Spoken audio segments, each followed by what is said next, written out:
Praise the Lord. ദൈവനാമോത്വം ഉണ്ടായിരിക്കട്ടെ.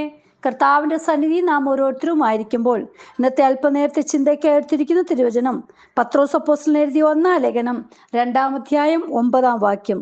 നിങ്ങളോ അന്ധകാരത്തിൽ നിന്ന് തൻ്റെ അത്ഭുത പ്രകാശത്തിലേക്ക് നിങ്ങളെ വിളിച്ചവൻ്റെ സൽഗുണങ്ങളെ ഘോഷിപ്പാൻ തക്കവണ്ണം തെരഞ്ഞെടുക്കപ്പെട്ട ഒരു ജാതിയും രാജകീയ പുരോഹിത വർഗവും വിശുദ്ധ വംശവും സ്വന്ത ജനവുമാകുന്നു.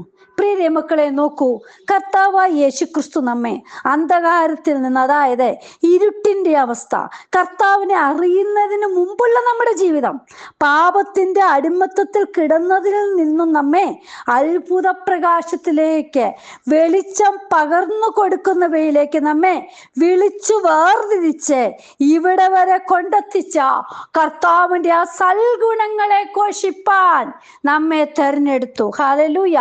നാം പൂർണ്ണമായും ദൈവത്തിനു സ്വന്തമായിരിക്കുവാൻ, തൻ്റെ മഹത്വത്തിനു സ്തുതിക്കും രക്ഷയുടെ സുവിശേഷം ഘോഷിക്കുവാൻ വേണ്ടിയും തൻ്റെ വിശുദ്ധ വംശവും സ്വന്ത ജനവുമാക്കി തീർത്തു. കൂടാതെ രാജകീയ പുരോഹിത വർഗവും നമുക്ക് ഹല്ലേലൂയ ആക്കി തീർക്കുവാൻ ദൈവം സഹായിച്ചു. എങ്ങനെയാണ് നമ്മൾ രാജകീയ പുരോഹിത വർഗ പദവിയിലേക്ക് വന്നത്? അതായത് നമ്മെ തെരഞ്ഞെടുത്തതാണ്. അന്ധകാരത്തിൽ നിന്ന് വെളിച്ചം തന്ന കർത്താവിനെ അറിഞ്ഞതിന്റെ ഫലമായിട്ട് മാത്രമാണ് പ്രിയ മക്കളെ നമ്മെ ലോകത്തിൽ നിന്ന് വേർതിരിച്ചു. ഹല്ലേലൂയ. യെശയ്യാ പ്രവാചകന്റെ പുസ്തകം 43-ാം അധ്യായം 20-21 വാക്യത്തിൽ പറയുന്നുണ്ട്, ഞാൻ തെരഞ്ഞെടുത്തിരിക്കുന്ന എൻ്റെ ജനത്തിന് കുടിപ്പാൻ കൊടുക്കേണ്ടതിന് ഞാൻ മരുഭൂമിയിൽ വെള്ളവും നിർജ്ജന പ്രദേശത്തു നദികളും നൽകിയിരിക്കുന്നത് കൊണ്ട് കാട്ടുമൃഗങ്ങളും കുറുക്കന്മാരും ഒട്ടക പക്ഷികളും എന്നെ ബഹുമാനിക്കും.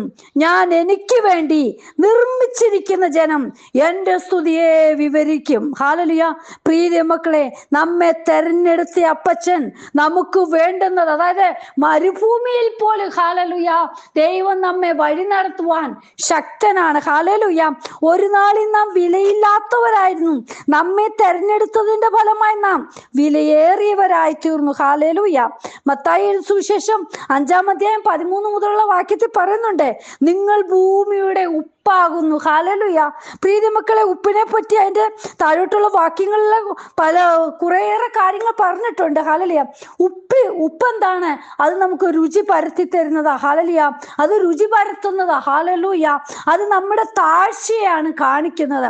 അത് എവിടെയും ലഭിക്കാറുണ്ട്. ഹല്ലേലൂയ. ഇന്ന് അതായത് നമ്മുടെ ചെറുപ്പകാലത്തൊക്കെ നോക്കുമ്പോൾ കടയുടെയൊക്കെ വെളിയിൽ ഒരു ചാക്കിലായിരുന്നു അത് കെട്ടിയൊക്കെ അങ്ങനെ വെച്ചിരുന്നായിരുന്നു. ഇപ്പോഴെന്താന്ന് ഹല്ലേലൂയ, പൊടി പൊടിയായിട്ടൊക്കെ ഉപ്പ്, പല രീതിയിലുള്ള ഉപ്പുകളും ഇപ്പം കിട്ടുന്നുണ്ട്. ഹല്ലേലൂയ. ഉപ്പ് നാം കറിയിലിടുമ്പോൾ ആ കറിയിൽ മുഴുവനും അത് വ്യാപിക്കുന്നുണ്ട്. ഹല്ലേലൂയ. പക്ഷെ ഉപ്പിന് പകരം നാം കറിയിൽ വില കൂടിയ എന്ത് തന്നെ ഇട്ടാലും അതിന് ആ ഉപ്പിന്റെ രുചി ലഭിക്കുകയില്ല. ഹല്ലേലൂയ. ഉപ്പിന് പകരം ഉപ്പ് തന്നെ വേണം പ്രിയ മക്കളെ. അതുകൊണ്ട് നമ്മെ കാണുന്നവർ ഈ രുചി പകർന്നു കൊടുക്കുന്നത് പോലെ യേശുവിനെ കാണുവാൻ ഇടയാകണം. ഹല്ലേലൂയ. മറ്റുള്ളവരെ നാം ശ്രേഷ്ഠരെന്ന് എണ്ണിയെങ്കിൽ മാത്രമേ അത് സാധ്യമാകുകയുള്ളൂ. നമ്മെ ഉയർത്തുന്നവരാകരുത്, നാം യേശുവിനെ ഉയർത്തുന്നവരായിരിക്കണം. ഇന്നെന്താണ് ഹല്ലേലൂയ, പല വേദികളിലും നമുക്ക് കാണാൻ കഴിയുന്നുണ്ട്, അവരവരെ തന്നെ ഉയർത്തുക, യേശുവിനെ ഒന്ന് ഉയർത്തുകയോ യേശുവിന്റെ നാമം പോലും പറയുവാൻ മറന്നു പോകുന്നുണ്ട്. ഹല്ലേലൂയ. പ്രിയ മക്കളെ, നമ്മിലൂടെ നമ്മുടെ കുടുംബം, ദേശം, നശിക്കുന്ന ജനങ്ങൾ ഹല്ലേലൂയ എല്ലാവരും എന്താ രുചി പകർന്നു കൊടുക്കുന്നവരാ, എൻ്റെ യേശുപ്പച്ചന്റെ സ്നേഹം അറിയുന്നവരായി തീരണം. സമുദ്രത്തിൽ നിന്ന് നോക്കൂ, നേരിട്ട് ആ വെള്ളം എന്താ ഉപ്പുവെള്ളമാകുന്നു എന്ന് പറഞ്ഞ് നാം ഒരിക്കലും അത് ഉപയോഗിക്കുകയില്ല. ഹല്ലേലൂയ. അതിനെ വിവിധ രീതികളിൽ കൂടി ശുദ്ധി ചെയ്തെങ്കിൽ മാത്രമേ ഹല്ലേലൂയ അത് ഉപ്പായി മാറുകയുള്ളൂ. ഹല്ലേലൂയ. ഞങ്ങൾ ഇവിടെ താമസിക്കുന്ന ഞങ്ങൾക്ക് അറിയാം, ഉപ്പ് ഹല്ലേലൂയ, ഞങ്ങളുടെ ഇവിടെ വസൈ എന്ന് പറയുന്ന സ്ഥലത്ത് ഉപ്പ് ഉണ്ടാക്കുന്ന സ്ഥലമുണ്ട് ഹല്ലേലൂയ. അത് വെള്ളമൊക്കെ അടിച്ച് കയറ്റിയിട്ട് കുറെ പ്രോസസ്സിങ്ങിലൂടെ കഴിഞ്ഞിട്ടാണ് അത് ഉപ്പായിട്ടൊക്കെ മാറുന്നത് ഹല്ലേലൂയ. സമുദ്രത്തിലെ വെള്ളത്തെ ഉപ്പാക്കി മാറ്റിയതിന് ഒരു ഉദ്ദേശമുണ്ട് പ്രീതി മക്കളെ. ലോകം മുഴുവനും പരക്കേണ്ടുന്ന ഈ ദൈവത്തിന്റെ വചനം നമ്മിൽ കൂടി മറ്റുള്ളവരെ അറിയണം ഹല്ലേലൂയ. അതായത് ഹല്ലേലൂയ, വിശുദ്ധ ജനമായിട്ട് നാം മുന്നേറിയെങ്കിൽ മാത്രമേ യേശുപ്പന്റെ സ്നേഹം നമ്മിലൂടെ മറ്റുള്ളവർ മനസ്സിലാക്കുകയുള്ളൂ ഹല്ലേലൂയ. അതായത് നമുക്കറിയാം, ആ കാനാവിലെ കല്യാണത്തിന് എങ്ങനെയായിരുന്നു? ആ കിണറ്റിൽ കിടന്ന വെള്ളം എടുത്ത് യേശുപ്പൻ ഹല്ലേലൂയ രുചിയുള്ളതാക്കി വീഞ്ഞാക്കി മാറ്റി ഹല്ലേലൂയ. അപ്പച്ചന്റെ സാന്നിധ്യം ഉണ്ടെങ്കിൽ മാത്രമേ അത് രുചി പരത്തുവാൻ ഇടയാകുകയുള്ളൂ ഹല്ലേലൂയ. അല്ലെങ്കിൽ പച്ചവെള്ളം മാത്രമായിരിക്കും ഹല്ലേലൂയ. യേശുപ്പൻ നമ്മുടെ ഉള്ളിലേക്ക് കടന്നു വരുമ്പോൾ നമ്മൾ രുചി പരത്തുന്നവരായി, മറ്റുള്ളവർക്ക് പ്രകാശം പരത്തുന്നവരായി തീരുന്നുണ്ട് ഹല്ലേലൂയ. അതുകൊണ്ടാ പറഞ്ഞ നിങ്ങൾ ലോകത്തിന്റെ വെളിച്ചമാകുന്നു ഹല്ലേലൂയ. നോക്കൂ, ലോകത്തിന്റെ വെളിച്ചം ഇരുട്ടിനെ മാറ്റിമറിക്കുന്നു. ജനങ്ങളുടെ പ്രയാസഘട്ടങ്ങളിൽ വെളിച്ചം പകർന്ന യേശുവിനെ തിരിച്ചറിയുമ്പോൾ ഇരുട്ട് മാറി മറിയുക ഹല്ലേലൂയ. ഉപ്പ് നിശ്ചിത സ്ഥലത്താണെങ്കിൽ നാം ഉദ്ദേശിക്കുന്നിടത്ത് മാത്രം പരക്കുന്നുവെങ്കിൽ പ്രിയ മക്കളെ, വെളിച്ചം വലിയ സ്ഥലത്ത് പരക്കുന്നതാ. നാം ഒരു ചെറിയ സ്ഥലത്ത് മാത്രം ഒതുങ്ങി നിൽക്കുന്നവരാണെങ്കിൽ നമ്മെ ഹല്ലേലൂയ വിസ്തൃതിയിലേക്ക് കൊണ്ടെത്തിക്കുവാൻ കർത്താപ്പച്ചന് കഴിയും. അതായത് വെളിച്ചം, ക്രിസ്തുവിലുള്ള ആ വെളിച്ചം നമ്മുടെ ഉള്ളിലേക്ക് കടന്നു വരുമ്പോൾ നാം മറ്റുള്ളവർക്ക് വെളിച്ചം പകർന്നു കൊടുക്കുന്നവരായി യേശുപ്പന്റെ സത്യ വെളിച്ചം ഹല്ലേലൂയ, സത്യ വെളിച്ചം മറ്റുള്ളവരിലേക്ക്, യേശുപ്പച്ചന്റെ വചനം മറ്റുള്ളവരിലേക്ക് നമ്മൾ പകർന്നു കൊടുക്കുന്നു ഹല്ലേലൂയ. ഇന്ന് നാം ഉപ്പാണെങ്കിൽ നമ്മെ വെളിച്ചമാക്കി മാറ്റുവാൻ യേശുപ്പന് കഴിയും. നമ്മൾ ഒരു സ്ഥലത്ത് മാത്രം ആയിരിക്കുവാനല്ല അപ്പൻ ആഗ്രഹിക്കുന്നത്. നാം മറ്റുള്ളവരോട് ലോകത്തിന്റെ അറ്റത്തോളം പോയി നിങ്ങൾ എൻ്റെ സാക്ഷികളായി തീരുവിനെന്നാണ് കർത്താപ്പച്ചൻ പറഞ്ഞത് ഹല്ലേലൂയ. ആകയാൽ നിങ്ങൾ പുറപ്പെട്ട് സകല ജാതികളെ ശിഷ്യരാക്കിക്കൊള്ളുവിൻ ഹല്ലേലൂയ.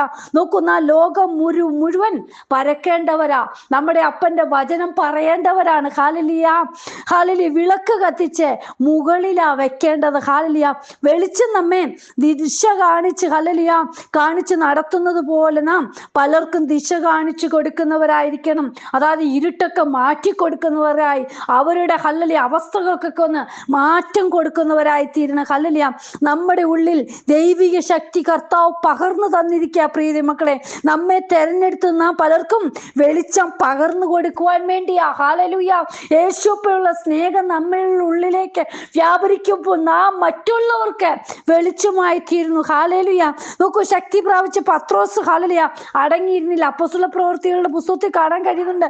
വെള്ളിയും പൊന്നും എനിക്കില്ല, എനിക്കുള്ളത് നിനക്ക് തരുന്നു, നസ്രയനായ യേശുക്രിസ്തുവിന്റെ നാമത്തിൽ നടക്ക ഹല്ലേലൂയ. ഇങ്ങനെ നമ്മുടെ യേശുപ്പച്ചൻ നമ്മുടെ അടുക്കലേക്ക് കടന്നു വരുമ്പോൾ ഹല്ലേലൂയ നമുക്ക് പലരെയും വലം കൈക്ക് പിടിച്ചെഴുന്നേൽപ്പിക്കുവാൻ കഴിയും. പ്രതിസന്ധിയിലൂടെ കടന്നു പോകുന്ന ജീവിതങ്ങൾക്ക് നമ്മൾ സഹായിയായി തീരുവാൻ കഴിയും പ്രിയ മക്കളെ ഹല്ലേലൂയ. നാം കർത്താപ്പച്ചന് വേണ്ടി പ്രയോജനപ്പെടുന്നവരായി തീരണം. കർത്താപ്പച്ചന്റെ ആ സ്നേഹം മറ്റുള്ളവർക്ക് പകർന്നു കൊടുക്കുവാൻ നാം ഉത്സാഹം കാണിക്കണം ഹല്ലേലൂയ. കർത്താവിന്റെ വരവേറ്റവും അടുത്തിരിക്കുന്നു ഹല്ലേലൂയ. നാ ലോകത്തിന്റെ ഉപ്പായി വെളിച്ചമായി തീരുവാനാണ് നമ്മുടെ അപ്പച്ചൻ ആഗ്രഹിക്കുന്നത്. ഈ ദിനങ്ങളിൽ നമ്മെ തന്നെ സമർപ്പിക്കാം. അന്ധകാരത്തിൽ നിന്ന് ഹല്ലേലൂയ അത്ഭുത പ്രകാശത്തിലേക്ക് നമുക്ക് നല്ല പദവികളൊക്കെ തന്നുവെങ്കിൽ പ്രിയ മക്കളെ, ആ പദവിക്ക് അനുസരിച്ച് ഹല്ലേലൂയ യേശു അപ്പച്ചന്റെ നാമത്തെ നമ്മൾ ഉയർത്തണം. കർത്താവിന്റെ കരങ്ങളിൽ നമ്മെ തന്നെ സമർപ്പിക്കാം.